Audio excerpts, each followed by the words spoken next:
Welcome to my channel The Clay Kettle Art. So আজকে আমরা start করছি একটা নতুন ওয়াল পেইন্টিং। এটা আমি আমার ব্যালকনিতে করেছি। তো ব্যালকনির এই দেওয়ালটাতে আমি কি আঁকবো সেটা আমার কিছুতেই মাথায় আসছিল না। সো ইউটিউব থেকে সাজেশন নিয়ে দেখলাম যে গ্রিনারি, ফরেস্ট এইগুলো পশ্চিমের দেওয়ালে পেইন্টিং করলে নাকি খুবই মঙ্গলময়। তো আমার একটা সাজেশনের দরকার ছিল। Then I started. সো তারপর আমি একটা ড্রাফট আইডিয়া করে ড্রয়িংটা সেরে নিয়েছিলাম। দেন আমার ইচ্ছা ছিল যে একটা সানসেট করব, একটা নদী থাকবে, বেশ কিছু গাছ থাকবে, একটা পিকক তো অবশ্যই রাখবো, আর রাখবো কিছু পাখি আর ফুল পাতা ইত্যাদি তো থাকবেই।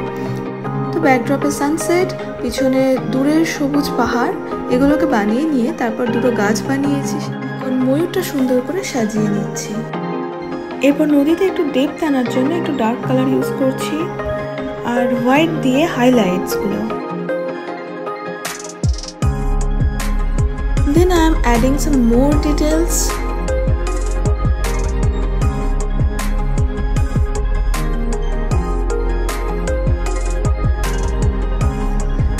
Then কিছু সাদা সাদা ফুল যেগুলো দেখতে খুব সুন্দর লাগে এবং পিকচারটাকে এনহ্যান্স করে।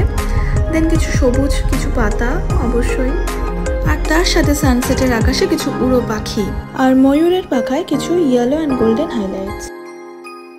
And that's it. একটা ব্ল্যাক বর্ডার অ্যাড করে এটাতে একটা কমপ্লিট লুক দিলাম। সো কেমন হয়েছে এটা জানিও, আর ভালো লাগলে please do like and subscribe. Thank you for watching.